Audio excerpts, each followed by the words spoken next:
One well sheep, let's play.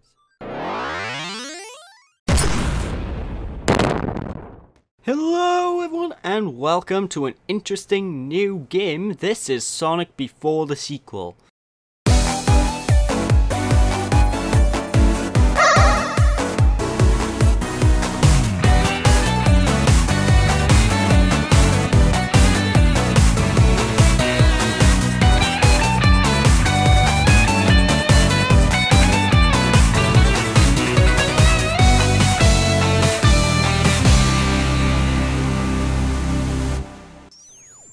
Hello folks and welcome to my newest Let's Play. This is Sonic the Hedgehog before the sequel for the Microsoft Windows XP and onwards. This is actually a fan game, a very high quality fan game at that, and is in no ways actually made by Sega. Now the reason I decided to do this LP as opposed to like a normal one is simply because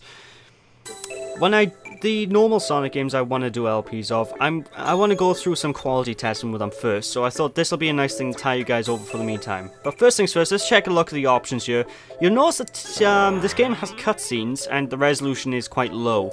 That is something you can't really do much about, unfortunately, but also, as you saw, Tails is featured in this game, because this game is actually...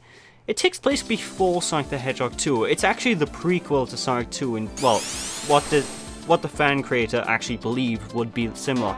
And honestly, if you like 2D Sonic, this game is really up there. Why? Well, first things first, you can see us running around now. This is the very first stone of the game. Very easy and very linear, but it gives you a nice feel for the controls. This fan game actually runs on the Sonic Worlds game engine, which is a bit... I found it to be a bit glitchy. Well, not so much glitchy, but the physics always seem whacked out for me in particular because basically when you try and jump, the momentum seems to be a little bit more than in the games, and it can throw you off, and it has thrown me off quite a few times while playing this game. Fortunately, this game does a good job of like balancing things out. The level design is really great, unlike other fan creations like Sonic Mega Mix. I'll get to that in another time. But overall, it's a very high quality game. There's a lot of new bandings added into this game, made, you know, they're made custom by the actual creator of the actual game itself. And they're not the most creative bandits in the world. I mean, you have the standard Buzz Bomber type guys, you have these guys that move back and forth, and there's a couple of variations of the same enemies throughout the entire thing, but fortunately, it shouldn't matter too much. Though, I have to say, the graphics and actual art design of this is, oh, it's beautiful. It's really something to behold. And you're running through all these little cabins. And one thing I do like about this game is actually how in the backgrounds, you can actually see alternate paths in some levels that makes you believe they're really running through a massive world where there's multiple different paths you could have probably taken. Granted, I don't think there's any way to go to those multiple paths in the background, but hey, it's just a nice attention to detail and makes things a little bit more nicer to look at. But also, as you can really tell, the sense of speed that's in traditional Sonic games is also here. But fortunately, this game doesn't go too overboard with it. Like, what I found with a lot of Sonic games, or at least fan creations, is they either go too overboard with the platforming or horrible level design, or they go overboard with the speed where you just can't control yourself. And this has a nice balance, where sometimes I do see myself running way too fast to be able to actually maneuver across the world. You know, as in, an enemy will start coming towards me and I won't be able to react in time. Sometimes I'll run into a problem like that, but fortunately, as long as you spin into a ball, you should be fine. Also, it's nice to make note of the artwork here is beautiful. There's lots of transitions between areas of the levels. Everything feels unique, and I like that. I really do. Although this does give me some Hilltop Zone vibes, which I don't know if that's intentional. It probably is. Anyway, you might notice that red sign there, and that's an Eggman item I've just hit. You haven't seen those in my LPs yet. The Eggman items basically hurt you for one-hit enemy hits, and they're very annoying when you hit those items. But as you can tell, there's signs everywhere here and there. And each of those signs basically sometimes will warn you, like a red exclamation mark would be like, warning, there's a pit or something below you. Or it'll show a picture of a Bannock saying, oh, watch out, this Bannock's coming out of nowhere. But oh my god, this is so tranquil. And the music as well is all custom made.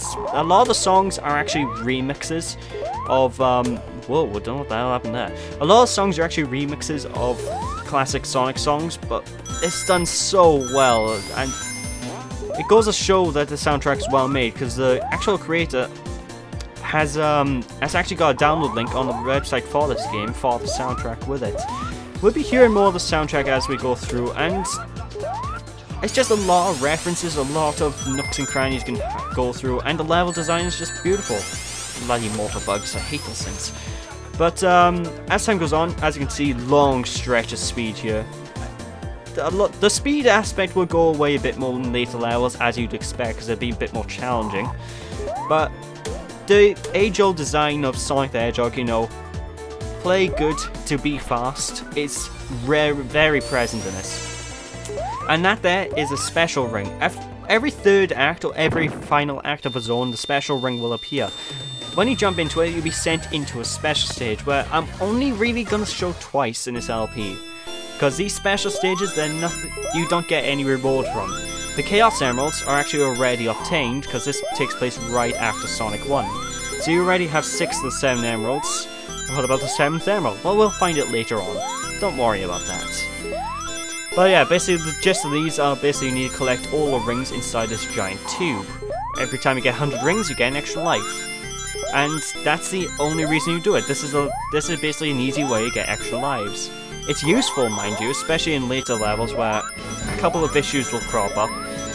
Namely, drowning bubbles, where the bloody things don't register that you walked into them. Hate glitches like that. But hey, it's a fan game, it's not going to be perfect. It's very high quality though. I mean, I would love to see Sega come out with something like this in this day and age, I'm telling you. Although what they're doing recently hasn't been bad. I enjoyed Lost World, and yeah, I've enjoyed some of their recent games. It's not much to say though, this is all there is. Run through the tube, collecting rings, and there we go, special stage completed. It also gives you a nice little tally of what you obtained during the special stage, so as time goes on, I'm just going to skip the entire special stage and show the tally, so you guys know how many lives I get and how many lives I lose. But fortunately, most of the deaths are cut out. Now this is the first boss of the game as well. This guy by here is actually very easy to take on. All you need to do is boop him on the head. He's going to shoot cannons at you every now and then as well. But fortunately, the cannons are very easy to dodge. If you jump and miss his actual cockpit, you'll bounce off the tires, which can be a bit frustrating, but first boss of the game, as you'd expect, very easy. Every now and then he's gonna shoot more than one laser at a time, so just be careful of that, be wary. And 8 hits and he goes down fine and dandy. Not too bad a boss.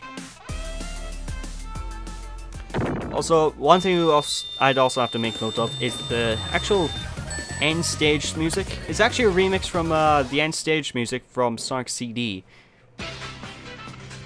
And these cutscenes are fantastic. Not everyone will actually be able to watch these cutscenes in this game though, because there's a glitch that happens occasionally. It hasn't happened to me yet, but apparently if you go to watch these cutscenes and the game will probably crash. If that happens, you'll have to turn them off, which is unfortunate for those that have to, because they are very well made. They are only Flash cutscenes, so if you don't have Flash Player installed, you won't be able to read them. Read them? Watch them. But there's Sonic doing all his awesome stuff, and here's Tails, met for the first time, and oh god. So here we go, we play as Tails, Sonic's best friend. Now, Tails can actually fly if you press the jump button twice, which I'll show off in a bit. And he's actually got a different running animation to what you normally probably expect to find in the series up until this point. That's because Tails doesn't learn to use his tails to run faster until quite a bit later. We'll see that when it happens, and oh god. Anyone's having Sonic CD flashbacks? I know I am. Although, I'm not a big fan of Sonic CD. I'll get into that when I get to the Sonic CD LP, but there's a couple of issues I have with that game, and oh my god, it's trippy. Speaking of trippy, in this level, we're gonna come across some things from Super Mario Bros. 5, I think it is. Yoshi's Island, where... No, it's Super Mario World 2, that's what it is. Where you have... There's these little floating fluffy things called fuzzies, I think? If you touch them, well, you'll see when I actually touch them. Yeah, Tails goes a bit, whoa man, what's the colors, whoa. So this can throw off your platforming quite a bit, but fortunately Tails can fly, so a lot of the platforming you can simply fly over. Also, nice attention to details, when you touch one of these fuzzies, Tails' pupils go really tiny. I like that. It's just small details like that that really make the game really impressive to me. But this game also features moves from Sonic 2 that haven't been introduced in the series yet, or in my LPs if you're following my LPs to date. Like the Spin Dash. The Spin Dash is a move that if you crouch and then press the jump button, you'll be able to rev up and shoot off in a massive burst of speed in a ball. Which is very useful to get through enemies and just quite easily just speed along at a very fast pace. Now it's got a lot, this game has a lot of what I like to call Sonic 4 syndrome, where momentum doesn't matter too much. Your momentum is slightly exaggerated in this, like I said previously. So you can almost walk up walls. You can't quite because the physics are a bit more Sonic-y than Sonic 4, but you know, it's something to make note of. You don't have to spin dash everywhere. I just like to because, come on, you're an almost invincible ball flying down at the speed of sound, destroying all the mechanics in your way. Who can't love that? But there's a lot of things taken from other games as well as custom artwork. This game features custom artwork and artwork from other games, so just feel free to pick out any references you can find to the other series. This is Act 2 done. We're moving on quickly to Act 3, the final act of this one, and oh, the music. I believe there were 6 composers that made the soundtrack. I could be wrong with that, I need to check that up. But how many composers there were that made the soundtrack for this game, they did a fantastic job. Just listen to this one-up jingle. Oh, it's delicious. It really is. It's just... They got loads of different music types as well, like the standard rocky things that... If you ever watched, if you ever played Sonic Adventure, you'd know what that sort of sounds like.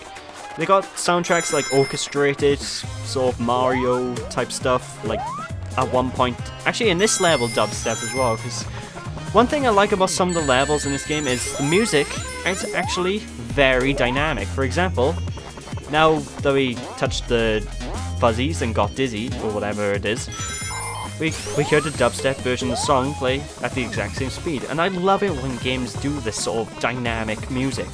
You don't see it that often because there is a lot of work to pull off, but some of my favourite game soundtracks do this, including the likes of Banjo-Kazooie, Banjo-Tooie. Actually, there's not many games off the top of my head that shows up like that.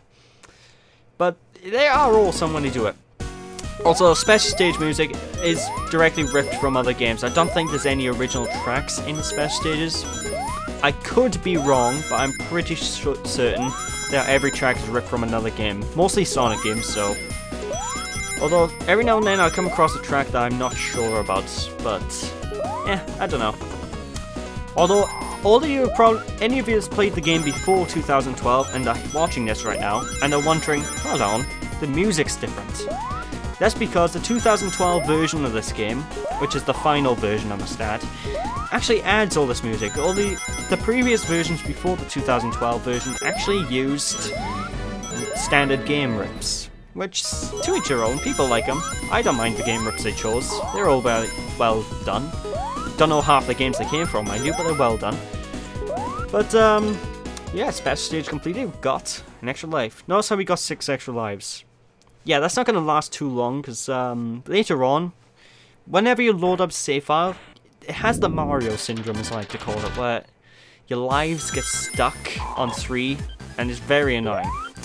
Anyway, this is the second boss fight of the game. Very simple. You got basically this bumper and a platform spinning around the boss. The bumper will occasionally shoot laser beams, and it's very tricky because the lasers will occasionally hit you from off screen, or you can jump into them very trickily. So just be careful of that. The boss is overall the design is very basic. You just dodge the lasers, move out the way of the bumper, and then jump and hit the center platform whenever you can. It's a very standard everyday boss fare, and in true Sonic fashion, if you make sure you keep hold of one ring basically ensures your survival. But again, second boss, not too difficult. Boss fights will get much more tricky later on. But with that, folks, that is it. So thank you guys for watching. Hope you guys enjoyed. Appreciate a like or comment to the video, and I'll catch you all next time when we take on the next 2 zones of the game. Thanks for watching. See you all after. Bye!